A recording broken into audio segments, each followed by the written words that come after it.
Bonjour une fois de plus, c'est Diallo Ibrahima Silla.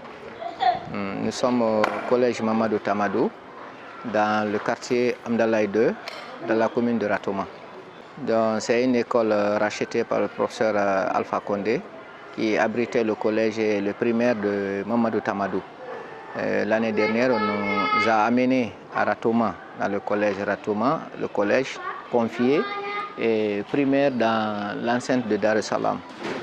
Dans l'espoir que ça sera reconstruit avant la fin de l'année pour que les élèves reviennent. Parce que ceux qui fréquentent l'établissement ici, ce sont les admis de Amdalaï, primaire, Dar es Salaam et comment dirais-je, le primaire de Mamadou Tamadou.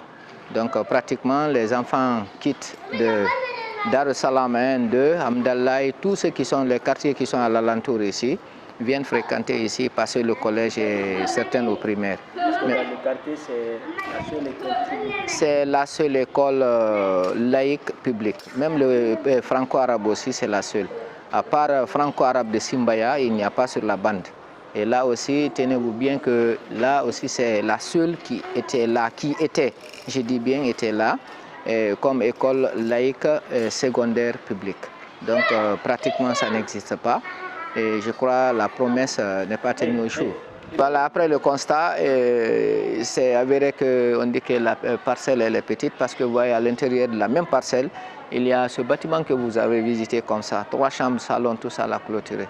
Donc une première peut-être négociation était entamée avec le propriétaire pour qu'il cède et qu'on puisse construire. Mais malheureusement, l'État aussi a des domaines ailleurs sur la même bande, tels que dans le quartier Koloma 2, il y en a suffisamment et je crois que l'État pouvait reprendre ça parce que là, il suffisait tout simplement que le ministre de l'administration du territoire ou de l'habitat et le ministre de l'éducation conjuguent les mêmes verbes pour qu'ils puissent avoir une portion afin de construire pour une première fois de l'histoire un collège sur l'axe. Mais malheureusement, ça tarde encore à voir le jour. Nous espérons qu'un jour ça aura lieu parce que là c'est un domaine, il ne s'agit pas d'acheter, il s'agit tout simplement de donner l'accord, oui, pour des raisons de nécessité publique. Voilà, nous souhaitons que vraiment qu'une école publique soit là, plus précisément une école secondaire. Mais malheureusement, pas collège, pas lycée. Et les enfants de Dar Salam 1, 2, Koloma 1, 2 et Hamdallaï mosquée et Hamdallaï 1, Hamdallaï 2, la quasi-totalité de ces enfants se débarquent actuellement à Ratoma pour les études. Et ceux qui en ont peu de moyens sont dans les publics et privés. C'est les privés qui tiennent le coup actuellement ici. Et de faute qu'il n'y a pas de collège public, l'État est absent sur le terrain. Les conséquences, on n'en finira pas de parler parce que ce qui reste clair, le temps de se déplacer, le coût financier n'est pas à négliger pour un parent qui a 4 ou 5 élèves ici. Savez-vous bien qu'il va dépenser combien? Un trajet, 2, 3 trajets pour arriver, pour ceux qui sont de vers le château. Du château à Centre Méter maintenant venir à Ratoma, ce n'est pas facile. De Hamdallah aussi, Prince, Ratoma, ce n'est pas facile. Le coût est là financièrement. Donc, à part le coût financier, il faut penser au coût encore, le retard qui est là, les accidents qui sont... Et une fois arrivé à l'école aussi, avec un retard de 45 minutes, l'élève perd aussi au moins 45 minutes ou 30 minutes de retard pour commencer le cours. Ça ne va pas à l'actif, comment dirais-je, de l'élève en question. C'est une perte énorme. Et sans oublier que vraiment on pouvait faire mieux que ça. Le parent subit parce qu'il n'a pas autre moyen à le faire. Il l'amène dans les privés parce qu'il n'a pas autre moyen à le faire pour ne pas laisser les enfants abandonnés comme ça. Et une fois qu'il y a aussi les manifestations, c'est les enfants là qui sont retenus à la maison, qui se débarquent par curiosité. Certains sont touchés, atteints. Et d'autres sont les mêmes animateurs de ces perturbations sur la route parce qu'ils ne sont pas retenus. Imaginez qu'un élève ou une salle qui retient 80 avec un professeur ici, lors des manifestations, moins il est encadré dans la salle de classe. Il ne peut pas sortir d'un périmètre circonscrit. Mais une fois cela n'est pas, l'enfant est obligé directement pour des raisons de curiosité, c'est la maman seule qui est à la maison, il va directement dire je vais voir ce qui se passe, ainsi de suite. Par curiosité, il est animé directement, il s'engage dans la danse sans se rendre compte. Et finalement, il y a certains qui sont touchés, on dit que c'est les élèves. Et ceux qui risquent d'aller aussi à l'école, l'année dernière, ceux qui sont partis, Et c'est avec des soucis, parce que dès qu'on entend directement les parents appellent, ils disent « Ah, ils ont commencé encore les manifestations ». Et ces manifestations ne sont pas sans conséquences. Pour le retour, même si l'enfant est des fois en tenue, il est directement dans le groupe, c'est avec des risques. Ou il affronte, il est confondu avec les manifestants, ou des fois même il est poursuivi par les agents qui vont le pourchasser, ou bien lui-même il s'engage dans la danse, il se met à jeter, on le repère dans ça et puis il a des problèmes. Donc le mieux, les parents disent généralement, je préfère garder l'enfant, il ne va pas. Et s'il ne suit pas les cours, on ne reprend pas ça pour eux. C'est un calendrier qui est là pour toute l'année et puis on n'en tiendra pas compte. Dire que la partie là n'a pas suivi des cours parce que ça se fait de façon quotidienne.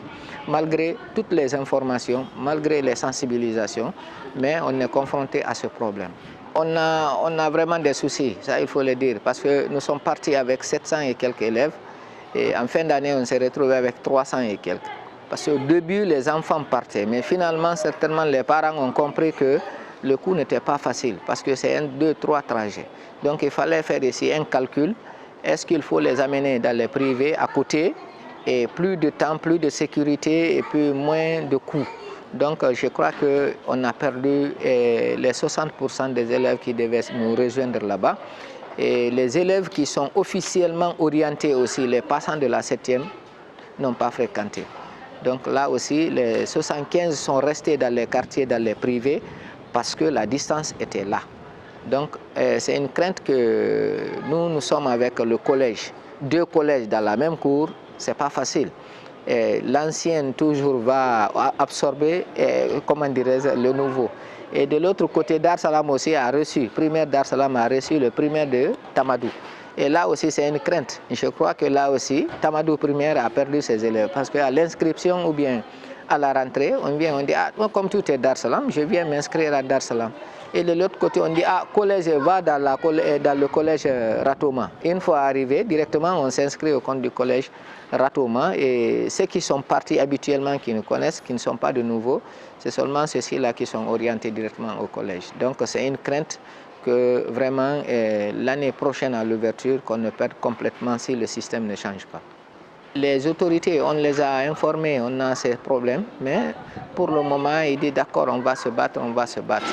Mais ce qui reste clair, on a d'autres domaines. Si ici, on a compris que la patrie est petite, peut-être le bâtiment là, ça fait des problèmes, et il faut racheter. Il y a des domaines qui appartiennent à l'État qui n'est pas à racheter. Il suffit tout simplement que le ministre de l'administration du territoire qui gère, ou le ministre de l'Habitat et le ministre de l'Éducation conjuguent les mêmes efforts et disent « Ah, vraiment, nous préférons qu'il y ait au moins une petite école secondaire ici. » Ça, c'est dans le quartier Koloma 2, il y a l'espace, ça existe. Les ministres ont reçu les documents, ils en ont dans leur couloir là-bas, mais ça dort dans les tiroirs, sans succès.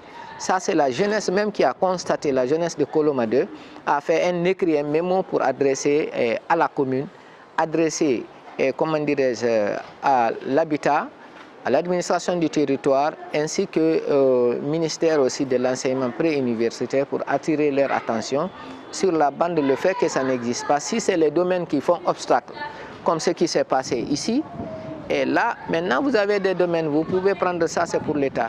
Et ce n'est pas à main, peut-être c'est versé dans la caisse, il suffit de dire là, ici c'est annulé, ici c'est annulé. Vous reprenez votre caution, ce que vous avez versé à la caisse, parce que ce n'est pas dans les mains directes, hein, dans les mains d'un individu. Donc je crois que ça vaut. Et là-bas aussi, ça libère c'est-à-dire toute une communauté, tout un groupe, et tout le monde à la fois, tous les citoyens. Donc on a vraiment ce problème. Nous demandons le concours de l'État pour que cela ait le jour. C'est le bon moment parce que le domaine là, ça existe. On peut le faire, le collège et lycée là-bas, c'est possible. Mais primaire et collège, des fois, c'est des problèmes. Collège et lycée, on peut le faire comme c'est à l'image de Kipé. C'est possible, à l'image de Kobaya. C'est possible, à l'image de, comment dirais-je, Senghor, à Simbaya là-bas, c'est possible aussi. Là aussi, on peut en trouver 40 mètres, 30 mètres, ça n'empêche pas que peut-être les autres aussi évoluent dans le reste des domaines, mais ils vont libérer tout le monde, verra sa part dans ça. Donc ça, c'est notre souhait, le plus ardent aussi de voir aujourd'hui, dans ces domaines-là, qu'il y ait des écoles à l'image et qu'on dise que c'est grâce au CNRD pour la première fois que l'Axe a bénéficié aussi des écoles secondaires.